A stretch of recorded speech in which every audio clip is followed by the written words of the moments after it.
Welcome to the Human Odyssey, the podcast about human-centered design. The way humans learn, behave, and perform is a science, and having a better understanding of this can help improve your business, your work, and your life. This program is presented by Sophic Synergistics, the experts in human-centered design. So, let's get started on today's Human Odyssey.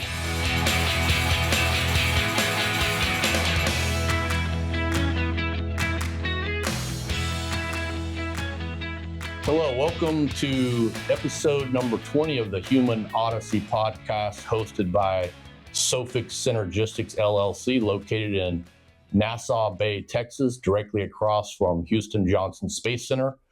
We're a human factors engineering, human systems integration company. I am the director, Reginald O'Hara, of Applied Health and Performance here at Sophic Synergistics. And we have an awesome guest today, a guy that I work with at University of Texas, San Antonio, Marc Esposito. Welcome to the Human Odyssey podcast, Marc. Hey, good morning, Reggie. How you doing?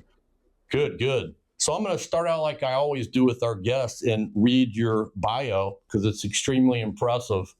But I'm also, once I complete this, going to get in. I want you to talk a little bit for the audience about what a special tactics airman is, because I can guarantee you the general public has no idea what that means. They probably think it means you're special and you do something tactically.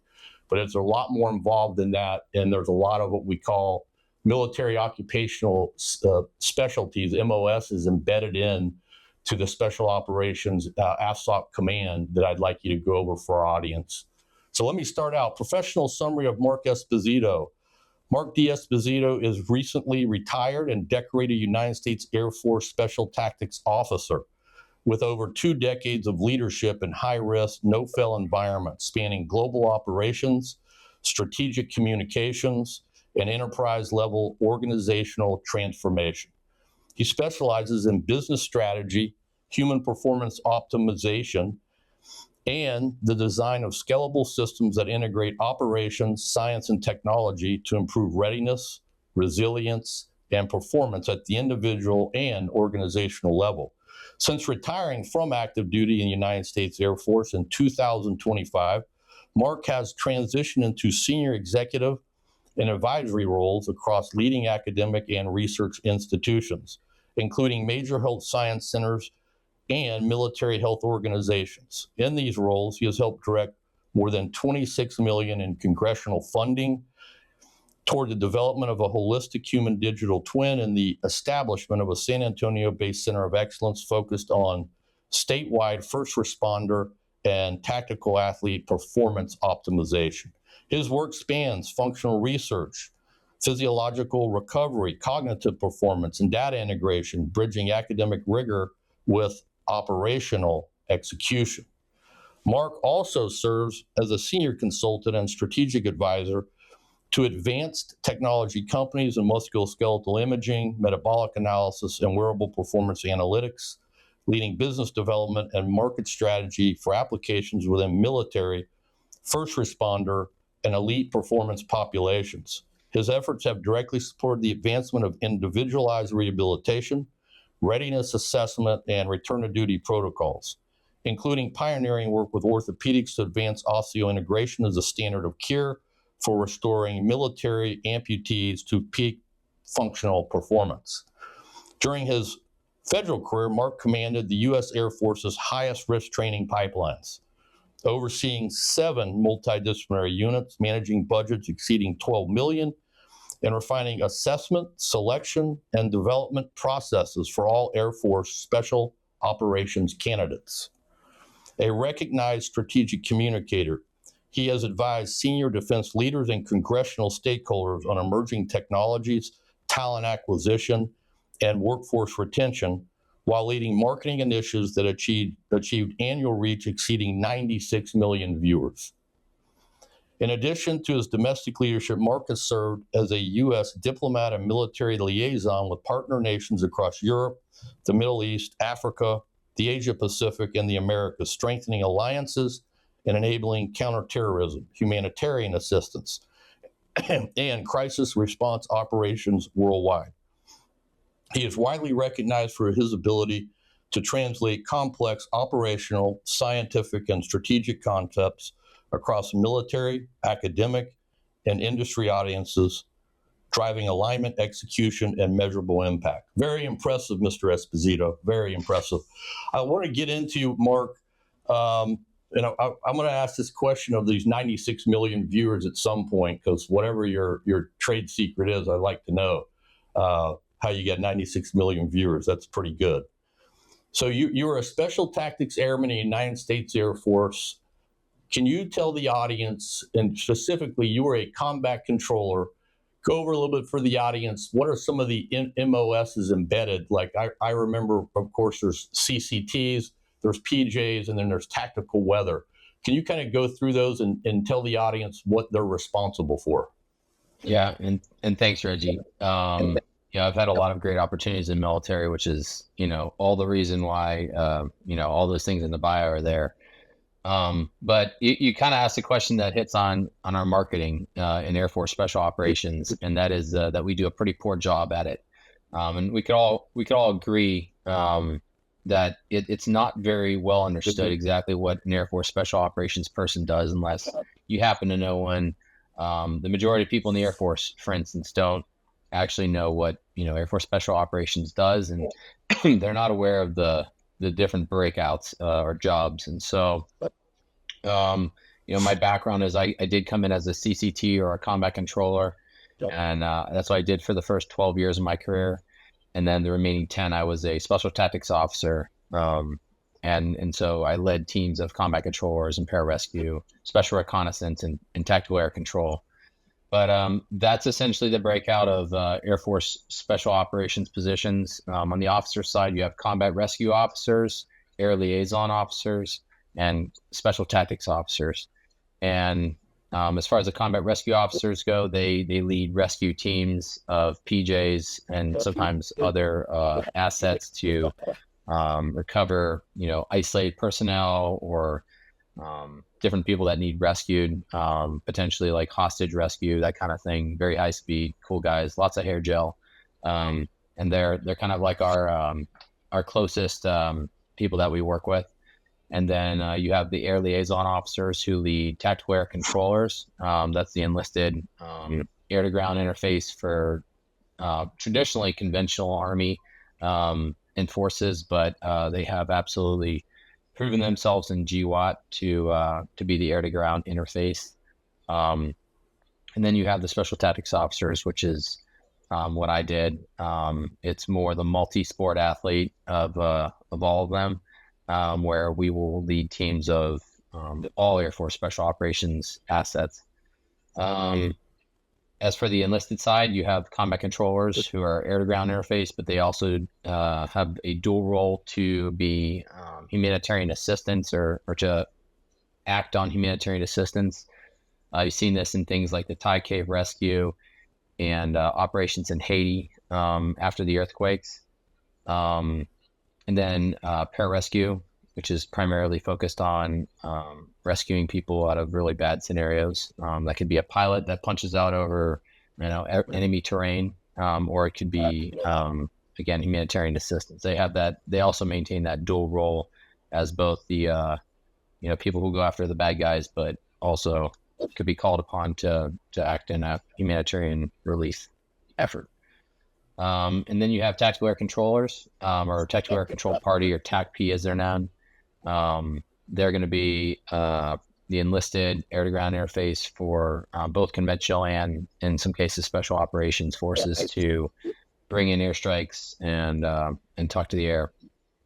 And then you have special reconnaissance, which is a breakout from the special weather individuals we used to have, the SALT or special weather operators.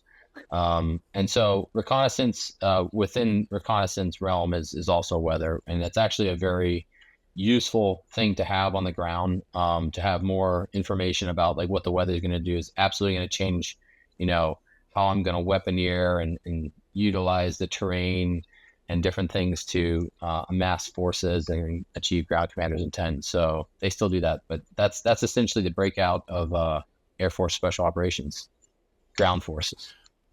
Very good, Mark. No wonder people don't understand. So I'm glad that you explained it in a simple manner.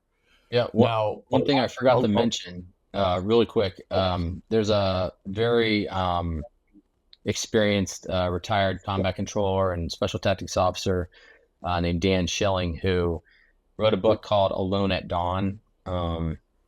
I don't think there's a better understanding that anyone can get from, what exactly combat controllers and Air Force Special Operations do from reading that book. But there's also a movie being made right now. It's being directed by Ron Howard, and I believe they finished the majority of the filming, but that'll be coming out in the next year or so, and it'll make my job explaining what Air Force Special Operations does hopefully a lot easier. And it tells the story of John Chapman, who's a combat controller, is awarded one Medal of Honor, and it should have been two for the actions he performed on a mountain in a really bad scenario.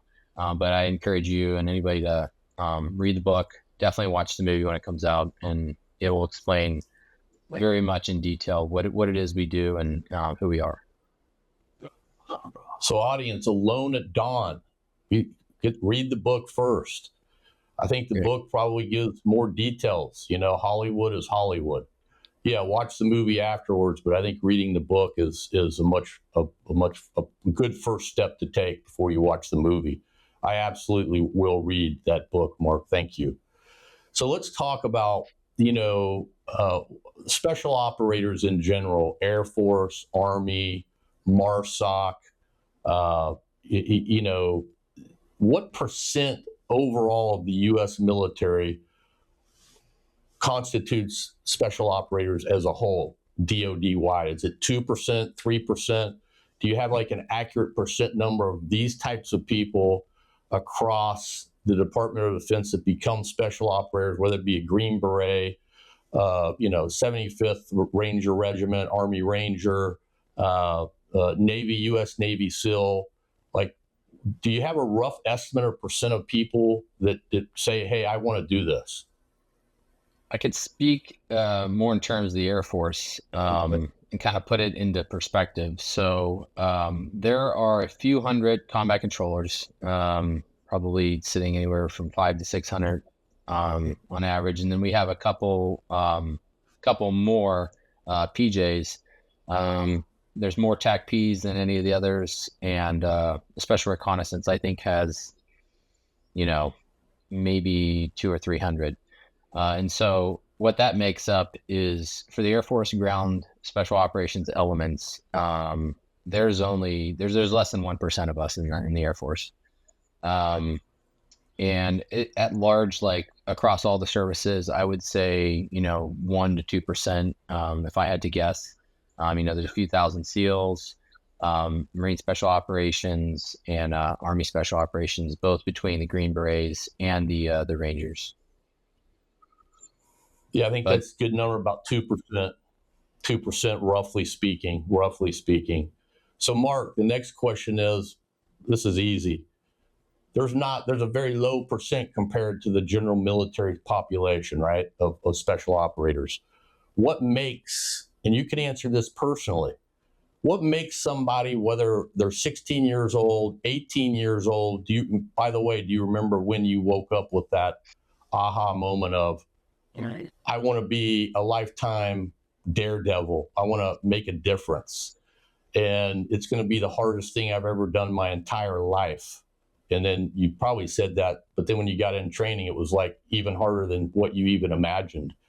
What makes someone wake up to want to do this type of job? Because it is, Mark, right? It is life or death, right? So you go through this training and I'm either going to live or I'm going to die. So what is that defining moment of you deciding, I'm willing to put my entire life on the line to do this type of job?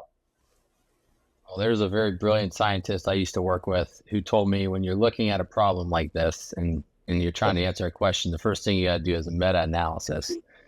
And and so if you did that, you would find that you have different individuals on either ends of the spectrum who come in the military with the intent to join a ground special operations element of any kind. This could be any service, Air Force, Army, Navy, Marines.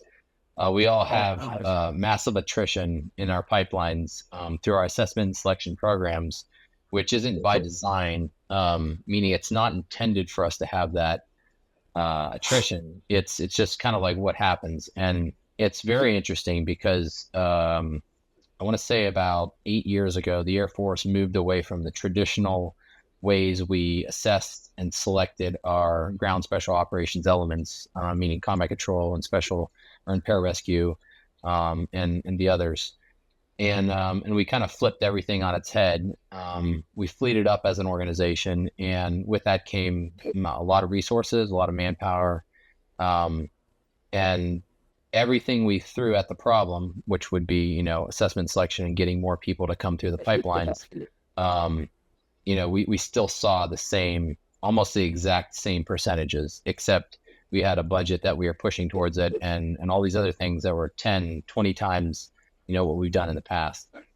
And so, you go back to the question of like, what does it take? Like, who is the right person? What is the right fit? Through some of our analysis, we determined that grip strength in your 3-mile run time is the biggest predictor for success in special operations.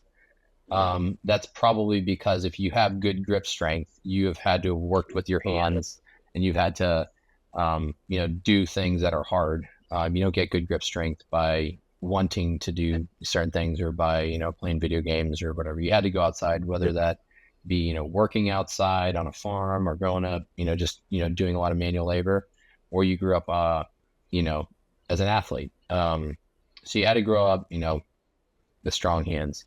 And then your 3-mile time was a good correlative factor, because it was the distance and the time that you would have to make is roughly a 7-minute mile is usually the standard. Like at any time, sick, cold, tired, hungry, hot, you should be able to do a 7-minute mile.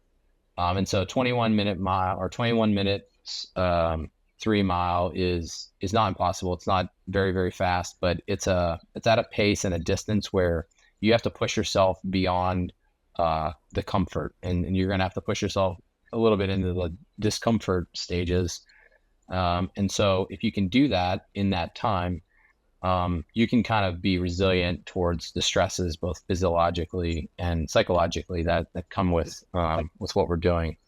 And that kind of also touches on another aspect of things is like cognitively, you have to be able to perform under stress. There's a lot of people who come in to be special operators who are very, very good athletes, and the stress that they have under, like that they're under as they're going through the tests will make them perform much, much worse. It's kind of like test anxiety.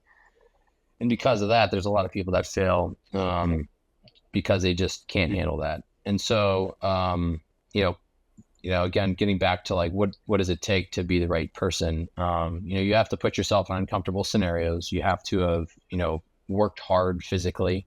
But who we're looking for isn't an elite, absolute animal. We have what is essentially pretty low standards as far as physical performance. You just have to be willing to put yourself into a uncomfortable scenario and have mental and physical resilience to get through that. And what that'll take is almost a lifetime of work. But it's not defined necessarily where, you have to come from a certain background. Now, Marc, with the cognitive piece and this is all individualized, these strategies to develop this cognitive resilience. It's really you're developing resilience to exposure, to chronic exposure to stressors, and controlling the way you react to stressors, called stress reactivity. So you want to control the stress reactivity or stress response to these intentional through the training pipeline, intentionally induced stress exposures, right? And then in my opinion, and you tell me if I'm wrong, that is getting you ready for what you will encounter in a direct action mission or a sustained operations mission, where the environment is continually evolving and changing. which is probably even much harder than the training pipeline, right? So, from an individual perspective, when you went through the training pipeline, what were some of the strategies you used cognitively to overcome those stress exposures and the way that you reacted to it? Because you talked about, you made a good comment on test anxiety. A lot of people have this, oh, I'm going to take a test, I'm being measured. I've studied for it, I'm prepared. My heart rate at rest is 50 beats per minute. Now I'm at 120 beats per minute because of stress anxiety. Oh, I've got to get up in front of 150 people and give a lecture. I could do this in my sleep. My resting heart rate's 50, now it's 150.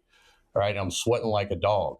So in those situations, but specifically going through the training pipeline, how did you try to control your reactive response to these stressors, and did that change obviously over time? In a battlefield situation, was there a lot of transfer, the way you trained your mind in training? Did it carry over to a battlefield scenario? A good tactic in war is speed, and speed equals security sometimes. And honestly, when I first came in the military, I was going through training. I had a background in hockey and wrestling, and so that was really good understanding of putting your body through a lot of stresses and conditioning. But the thing that I did, which might not necessarily been like the best thing, is just approach everything in a default aggressive state. And what that would do is it would allow me to prosper and to kind of get through the training. Humans do well typically at things that they like. And so if you're default aggressive towards, an instructor who's yelling at you, and you've gotten 2 hours of sleep, and he's like, you're going to go climb this mountain, or you're going to go, run across this beach, and you're going to go in the water, and you're going to do this. And you think, oh my God, this is terrible. The water's cold. My knees hurt. My back's killing me. Like, I have a headache. I'm thirsty. Like, it's going to be very, very hard for you to accomplish whatever it is they're throwing at you, because you've talked yourself out of it. But if you can somehow look at it as like, oh man, this is awesome. That's a competition. Like, that instructor can't tell me anything that's going to break me. And if you can have that kind of mindset going into it, where you look at everything as a competition. We talk to students about this. It's like, it's not a competition, but it is a competition. We do want to see those who are, getting out of the water first, in a event, or we want to see those who are going to be completing an event first. And then what do they do as soon as they're done with the event? Do they turn around and try to come back and bring people in and, go against the rules sometimes and do something that's going to, show great amount of teamwork? We definitely look for that in our training. It's very subjective, but everything that we do is attribute based. Our pipelines are specifically engineered to be fair, equitable, which makes them repeatable and then defendable. We have to do that because this is, if you looked at it through the lens of a student or a candidate, it's very chaotic. It's just chaos for, the entire time you're there sometimes, but it's scripted. It's by design. We're designing different scenarios to elicit, stress tolerance, drive, problem solving, teamwork, and communication. And then we're also looking at, integrity and the different things that are overarching attributes. But these are very specific. They're scored, per your performance. As the whole thing's going on, your peers are also going to rate you. And then we also have a team of psychologists who are watching all these events. And so, long story short, it just takes a very well-rounded individual, someone who's put themselves in uncomfortable scenarios and performed either in front of people or on a deadline of some kind, and had to perform. And their performances, the difference between success or failure prior to the military is they're probably going to do pretty well. But the human is a very complex, and so you can't ever say like, you've never done this before, you're not going to be successful. I found it very, very hard to look at a class and be like, oh, that person's not going to make it. And sometimes that person that, hasn't really had the same background as everybody else is the one that does pretty well. So, Mark, that was a good explanation. You bring up some good points here. It sounds to me, in general, a lot of these techniques can be carried over and used by just the normal person, everyday person. Now, they're not going into battle and going to be shot at. It's not life or death, but it sounds to me like the overarching conclusion here is in order to develop mental, cognitive resilience, could be physical too, is to put yourself in situations and do things that aren't easy for you to do, right? But in general, most people, what do? They say, I'm going to go do what I love to do, right? I want to maintain a constant state of homeostasis or adaptive homeostasis, but I don't want to go quite above that adaptive into what we call the black zone of now it's starting to feel uncomfortable. It sounds to me like in order to grow as a person mentally and physically is to intentionally put yourself in situations, not saying, well, if I do that, I'm going to fail. But if you don't do it, if you don't try it, then you'll never know whether or not you're going to succeed or fail. So it all comes back down to these uncomfortable situations. For example, we were talking about the cold plunge, right? Well, there's a 60 degree and there's a 50. And of course, my wife gets in the 60. So I say to myself, and then she looks over at me, you want to come over to the 60? I go, no, I want it to be as cold as possible. Then the coldest as possible is 50 degrees, right? It's uncomfortable. People might put their heels in the 50 degrees or their foot, but I'm going to put my whole body in it because as humans, as you said, we can adapt to things that we don't even know we can adapt to until we put ourselves in those situations. Would you agree with that, or you want to add something to it? Yeah, 100%. I've heard it described many ways. What doesn't kill you makes you stronger. Right. That's something, we learn as kids. A lot of coaches might yell that in your ears, but also as a parent, you're constantly trying to condition your kids to, seek, challenge. And so whether that be scholastically in a gifted and talented program or that program in school that's hard to get into, like Odyssey of the Mind, there's a lot of different things that are out there that, we want our kids to go after that. We don't want them to just, resort to comfort and like easy things, because the only way to truly grow is to do it through complexity or discomfort. Correct. Like you name the thing, if you want to be good at that thing, like you have to put yourself through some complexities and some discomfort. There's a really good TED Talk came out.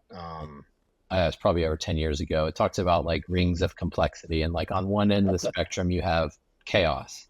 And in chaos, you really can't learn anything. You're just reacting to things, and you're just trying to survive. You're in your fight or flight state, your sympathetic state, and that's not very good for growth because you're just trying to survive. And on the opposite end of the spectrum, you have comfort. And like my neighbor's golden retriever, like if you offered comfort to the dog 10 out of 10 times, the dog's going to choose comfort. And that's the same thing with humans. We usually tend to lean towards things that are comfortable, that are going to help us de-stress, and that's good. But if you want to grow, you have to put yourself in that state that's just below chaos, which is, they call it the complexity ring. And that's where, exponential growth will occur. When your kids are, doing a sport, tennis, hockey, baseball, and the coach is working with them and they're pushing themselves so hard, and they're failing, and they're crying. Like the thing that you want to do as a parent sometimes is like jump in and comfort them as much as you can. Say it's okay, it's not a big deal. Right. Right. What you're doing when you do that is you're taking away that opportunity for growth, because they will continually you want to push that, and you want to foster that, that passion. And so I think it's the same thing in special operations. It's kind of like what I'm trying to get after now as I've retired from the military. I think that there's a lot of things that we can do where we've learned in special operations, or we've learned with pilots or astronauts or surgeons, that can be passed down to the rest of the world.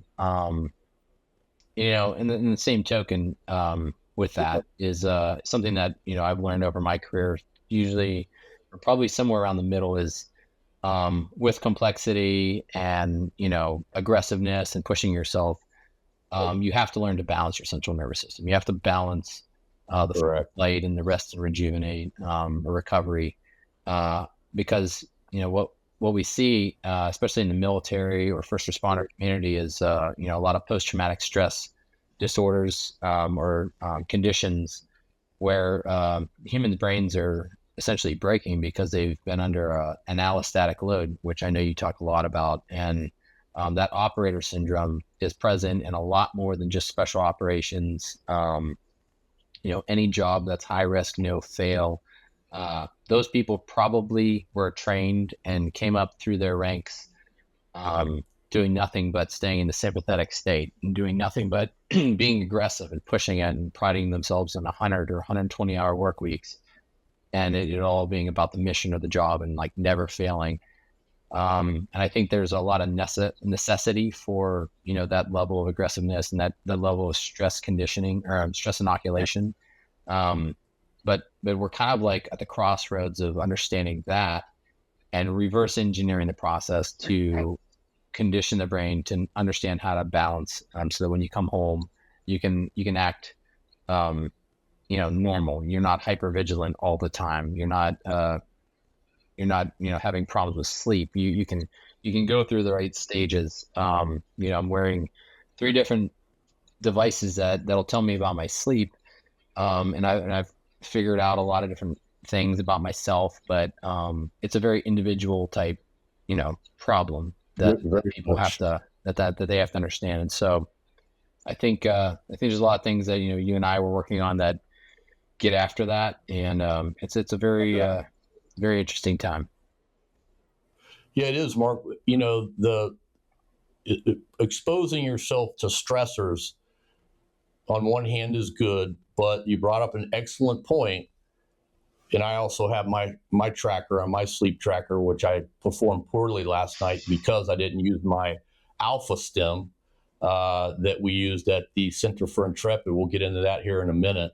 Every time I don't use it, it says poor sleep, and I'm just like, geez, I feel okay, but I'm really not okay. So there has to be a fine balance between the recovery component and the I'm going to stress myself out to get better component.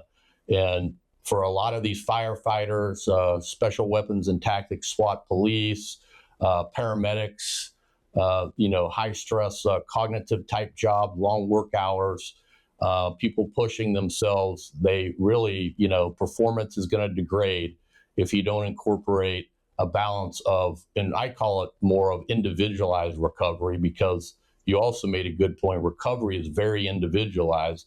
I'm sure in the special operations community, when you were back at the FOB, the forward operating base after a mission, the guys got their foam rollers out, but each one was different in how they, their recovery process was different. The recovery techniques were different. So you can't miss that component.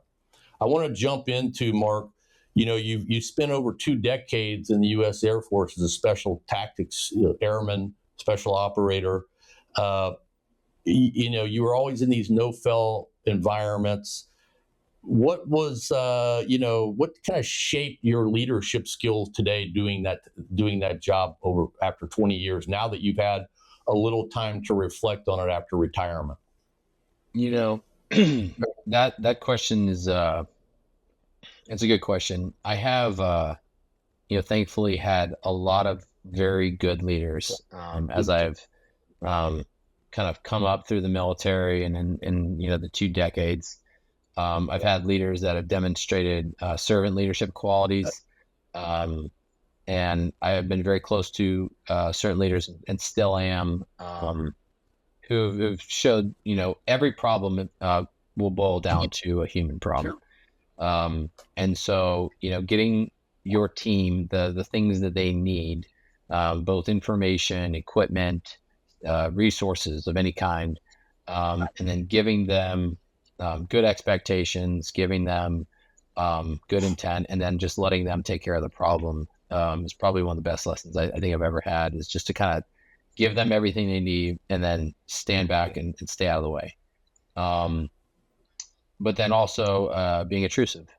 We have, a lot of, people who they're going through certain things. Like, everyone's going through something, but you have to sometimes be intrusive when you have, indication or indicators that, someone's, acting a little funny or acting a little bit different. And, when that happens, your people are your most important resource, the most important thing. And they're the only way the mission gets done. And so sometimes that means taking them off the mission or taking them out of the fight for a little bit, and like putting them in a place where they can rest, rejuvenate, recover, get whatever they need to get together. And then, putting them back in the fight as soon as they're ready.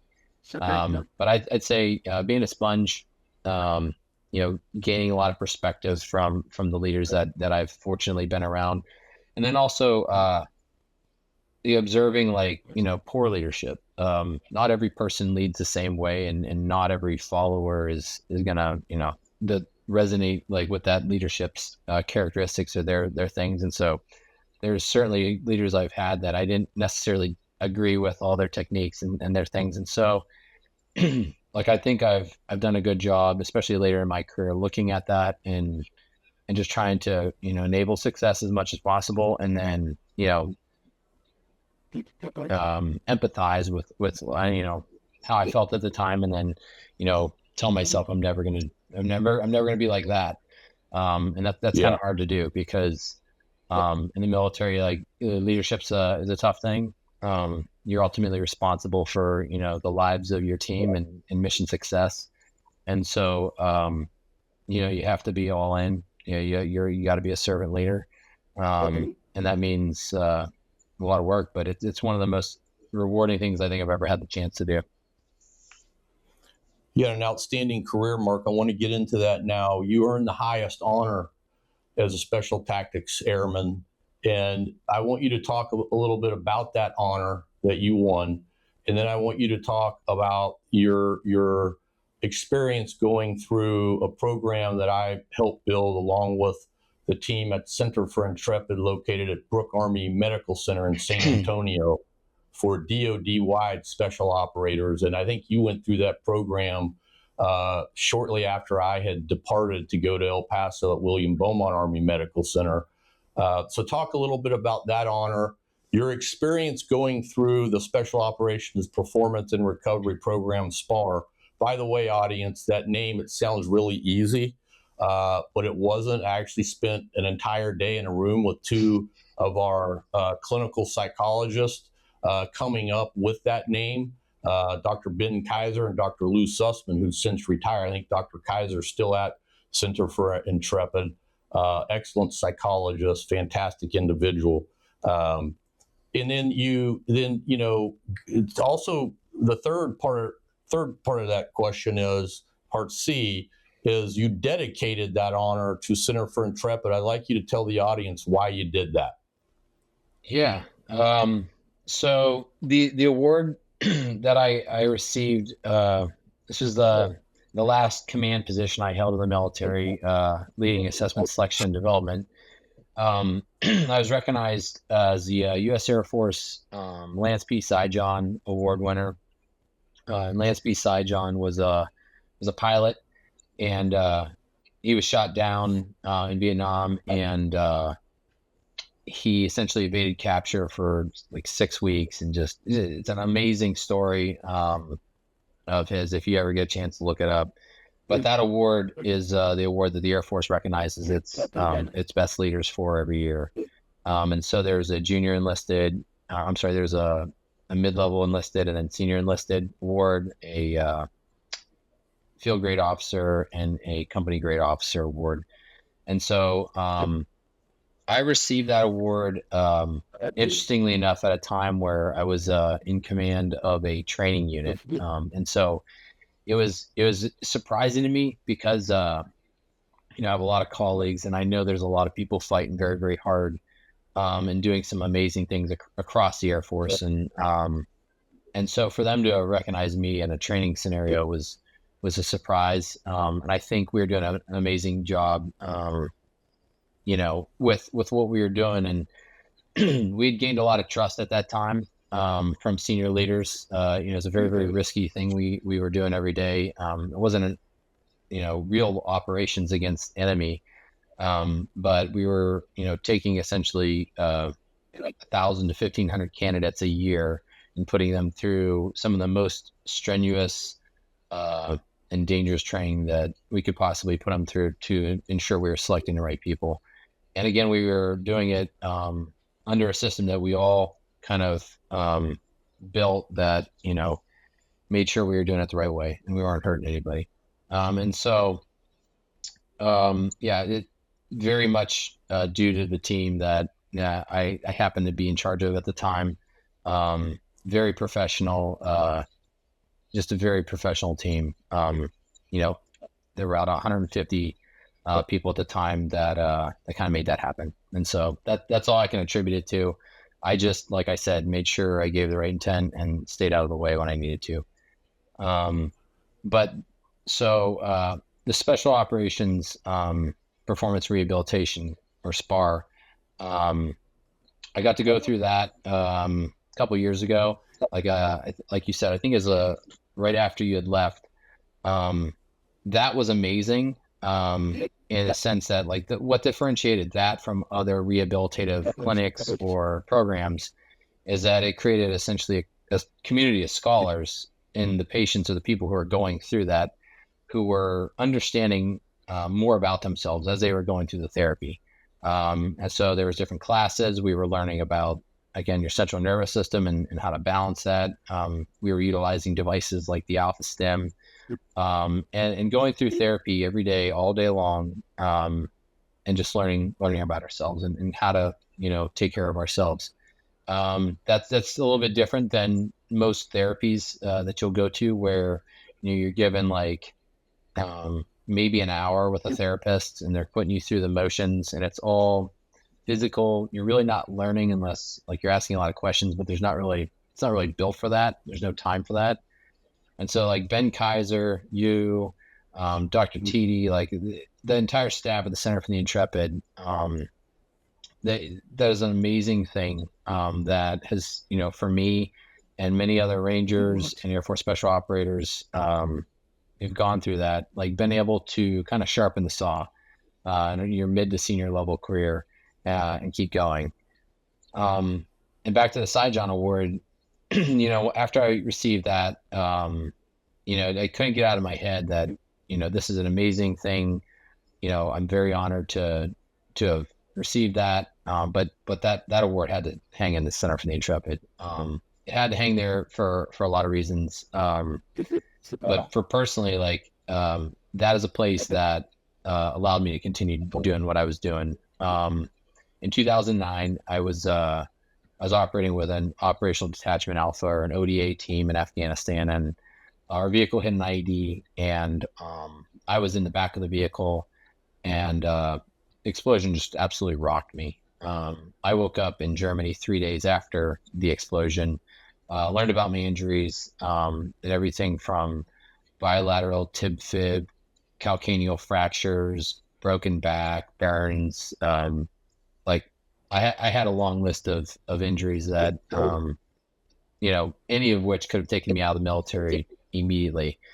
But I spent about 4 or 5 months at Walter Reed in Washington, D.C., and then I was sent to Texas to the Center for the Intrepid.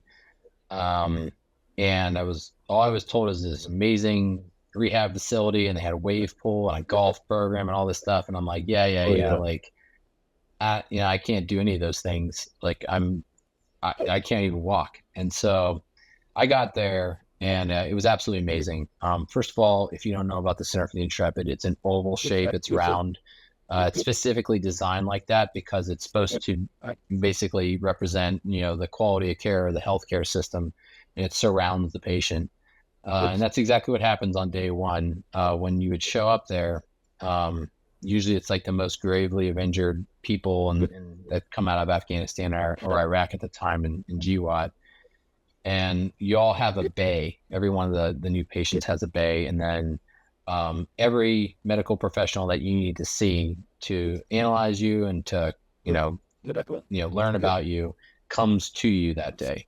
And I couldn't tell you how amazed I was at the time. Like, I still remember the feeling, because at Walter Reed, they were doing a fantastic job. They had a lot of volume as far as patients goes, but I would do miles in a wheelchair throughout the day, going from this appointment to that appointment. And just, it was exhausting. Where at the Center for the Intrepid is that everybody came to you.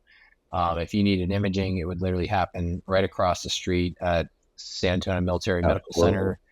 But it was amazing.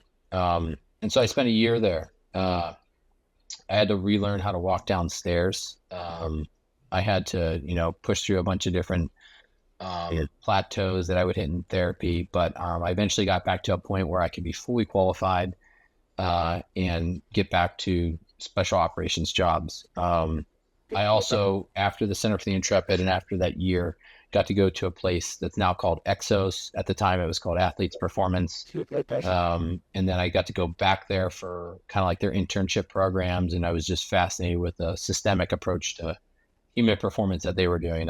I still, I'm riding that wave. And I think that that changed my life as well. But the Center for the Intrepid was initially the place that rebuilt me. And so both myself and a number of other patients who have been in a very similar scenario, who have been gravely injured and have had everything taken away from them and have gone to the Center for the Intrepid and spent, sometimes years to be rebuilt and then given back a life that, they would have never had, 10 years ago. And so I couldn't think of a better place to hang that award, just as a reminder to the staff there that, like, what they're doing is a very important thing. And they're changing lives. And so what comes of that is people are very, very hungry to continue to contribute, and, some of which unfortunately can't stay in the military, still have a lot to contribute to society and life. And they are able to do that because of the Center for the Intrepid. And then a lot of others like me are able to stay in the military. And so you have everything from Paralympians to, old special tactics people like myself, who come from the Center for the Intrepid. It's just an amazing place. Yeah, that story, Mark, what you just told our audience rings home on. I don't know if I ever told you the story about how that program ever started. I couldn't have ever done that without Dr. Kaiser and the staff there, Dr. Sussman, who's since retired. There's no way I could have done it alone. But during my work at the Air Force Research Laboratory, we were doing some studies on a drink that's used in the military in IFAC kits. And the company VP of military sales was a former Army Ranger and led RASP 1 and 2. He married the daughter of the president of the company. Our group at AFRL started doing research for the company through a CRADA, Cooperative Research Development Agreement. I got to know him. And, even then I was sort of talking about, one day I'd like to start more of a rehabilitation type program for all special operators. But I'm not in the situation I can do it with at AFRL because we're not in a clinical setting. But when I got to Center for Intrepid, when they interviewed me, they said, so how do you think you can help contribute to this place? And I brought up this idea of this performance type program. And then we got together as a group, presented it to CFI with the help of Dr. Kaiser. And, the platoon sergeant I knew, the VP of the company I worked with at AFRL, contacted the Ranger Commandant, Colonel Todd Brown, who's now Brigadier General. He had to convince him for us to fly out, on their 100-mile bike ride, of course, together. And he said, hey, there's Dr. O'Hara, he does real good work, at least give him a chance. We flew out there. All their human performance team was there. Every commander from every unit was there at the table. We put the slide up. We had several slides, but the slide about the SPAR, which wasn't SPAR at that time, it was just, we'd like to have this program. He said, no, go back to that slide. That's what I want. Now go back to CFI. Can you do it for me? I go, well, we don't have any funding, sir. And he said, we'll fund it all. He says, but we can't give you 6 weeks, Dr. O'Hara, but we could give you 4 weeks. And I said, that sounds like a good plan. So we only started out with 4 senior level Rangers that were completely beat up, incredible people that flew out for our first kind of pilot group. And then it took off from there. But the whole intent was everything you described. Why did we start the program? It matches completely with what you just described with your experience in that program. So I'm still doing work here at Sophic too, not for that program, but for the special operations community, similar to that, but it's more now the operator syndrome and allostatic load modeling here at Sophic. So Marc, we're getting close to time, but I want to talk a little bit about, with your experience in special operations and your executive and advisory roles, what has that transition been like personally and professionally so far for you? So far since retirement, the projects that we were working on at University of Texas were kind of like my primary focus, creating the holistic human digital twin. Due to the vast complexities of, what exactly that is and just, how you define human digital twin. I'm still a contractor for University of Texas, and I still work with Dr. Miller, the Military Health Institute, Dr. Volpe at the bar shop, and I'm still doing some work with them, and I think they have a great opportunity to do a lot of amazing things. But I'm also looking at, eventually like joining a team that's oriented towards performance. Something I gravitate towards, I'm learning more about now is that, I value teamwork much more than I thought. And so the consultant roles and the different jobs that I can do, they're fun. They're great. I've worked with a lot of great people who want to go through the scientific rigors and be validated and do all the right things. But it'd be pretty awesome to just have a team to kind of be along with. There was a amazing team I worked with last week at the Spurs training facility, the Rock. And this is all due to kind of like R.C. Buford, the owner of the Spurs, like his vision for human performance optimization. And I think it was in 2015, kind of like what started all this is he had a summit for, human performance as they were, deciding like how are they going to build out their new training facility, what was going to be in there, what were some of the methods that would be used, more than just Band-Aids and shiny things. And there's amazing people from all over the world. Southwest Research was there, UT was there, and a gentleman by the name of Andy Walsh was there. He was at the time, he was leading elite level human performance initiatives and projects with Red Bull. And now Andy's kind of gone on to lead an organization called Liminal Collective. And man, like I wish you were there, Reggie, because essentially what they've done is by design put the right people in the room, and they're going after the holistic human digital twin, and they're just doing some things that are very, very far forward in innovation, and they're doing it, I think, in a really good way. And so organizations like that I'm definitely attracted to, but that's kind of like where I'm at this point. And also being a father and being home a lot more is a reward. So absolutely, taking advantage of absolutely little lull and a professional focus. Well, there's when I was at Center for Intrepid, I think he was a lieutenant colonel. He was going through the SPAR program. He was a Green Beret. And he was telling me about how, there's positions set up, senior level positions intentionally for special operators that retire because of their just fantastic leadership skills to run and manage companies right, with no business background. They have degrees, but their degree is they went through special operations and developed these leadership skills that there's heavy carryover into, commercial industry, leading large teams. So I know you will do fantastic with that.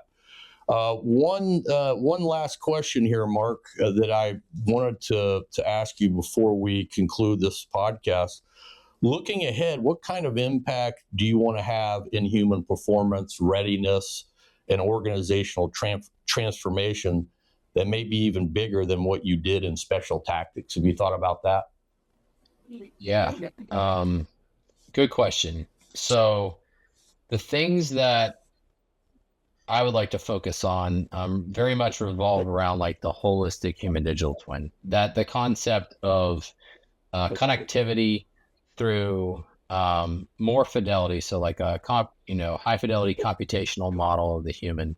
So, knitting together the brain and the body to have a more better understanding, and then, fusing that some behavioral science and AI, basically make it easy for people to understand, how to optimize their performance and decrease their probability for failure or injury or whatever that means in whatever line of work they are. And so whether they're a bus driver, an accountant, a pilot, a surgeon, I think that, it's Peter Attia's like medicine 3.0, where we're not going to be reactive to, these conditions that come along with aging. We're going to fix knee surgery before knee surgery ever has to happen, back surgery, neck surgery, Right. the type of things that people don't necessarily need to have, but there's no work being done essentially outside of an athletic community, or if you go to a really good gym, there's no work being done to kind of like prevent those things. I think a lot of those things it's possible. I think, again, going back to the discomfort, humans typically do things that are comfortable. But if they understand that there's an easier way to do it, and you make it easy for them. And so, as opposed to like, the wearable things, they give you a lot of information, a lot of data, but they don't necessarily tell you what to do. Correct. I think Yep. AI and some of these new models have the ability to make it very easy for individuals to utilize real-time information, and then, maybe like a yearly analysis to say, do this if you have 30 minutes of time to train today, or do this if you have 60 minutes of time to train today. Like your mobility is really bad, so you're going to do some functional movement for 36 minutes. This is the things to do. Here's how you're going to focus on your hips today, or your knees, or your back, or your neck. And then you're going to do 5 minutes of power, 6 minutes of strength, and metabolic conditioning. I think we're kind of at the crossroads of being able to do that. And it's exciting because, again, like, I think we can learn from these small populations of like special operations pilots and other things. But if we could translate that to the rest of society, make happier, healthier humans, that'd be my goal. It's wonderful, Marc. I want to thank you for taking the time to be here. You're definitely an inspiration to me. All the special operations community is to me as a researcher. I'll tell you that experience I had working as a researcher hands-on at Center for Intrepid with, 64 operators coming through from different branches of the U.S. military, and just getting to know them, and also as a research scientist, collecting data, giving them feedback, helping them understand what recovery is, what the numbers mean on their watch, giving lectures on recovery to them was just very motivational for me. It was a fantastic experience. So again, I want to thank you for being here. This is going to wrap it up for this edition of the Human Odyssey podcast. Marc, where can people listening find you on social media? I have an Instagram account called Esposito Unbroken, and I have small footprint. I don't really have too much out there, but I'll give you some contact info to kind of like put in the bottom right hand corner of the screen or something. And Absolutely. if people want to contact me, I'm definitely hungry for whatever it is I get into next. Yeah, all I remember is, Mark, your rehabilitation must have been fantastic at CFI, because the morning that we were at the NATO Human Digital Twin Conference, I came down to meet you, and I thought, well, we're just going to do a basic strength workout. And you said, hey, Reggie, follow me. And I go, where is this guy taking me? Well, up the stairs. He's like, the helicopter's coming to pick us up. We got to make the helicopter. And you absolutely destroyed me on the stairs. So, and then when I got to the top, you remember that I asked you, did I make it did I get on the helicopter safely, Mark? You're like, yes, you made it, man. You made it. So that's an example of kind of uncomfortable. I loved it. I love that meeting. So this podcast at Sophic Synergistics is available online, sophicsynergistics.com/podcast. Video versions can be found on YouTube, Spotify, and audio versions are available to stream on Apple Podcasts and other platforms. Keep an eye on our social media for updates on the Human Odyssey podcast and more human-centered and human performance content. We're also on LinkedIn, Facebook, Instagram, and X. Thank you for listening, and thank you so much, Mark, for joining us today. The Human Odyssey is presented by Sophic Synergistics, the experts in human-centered design. Find out more at sophicsynergistics.com. Get smart. Get Sophic smart.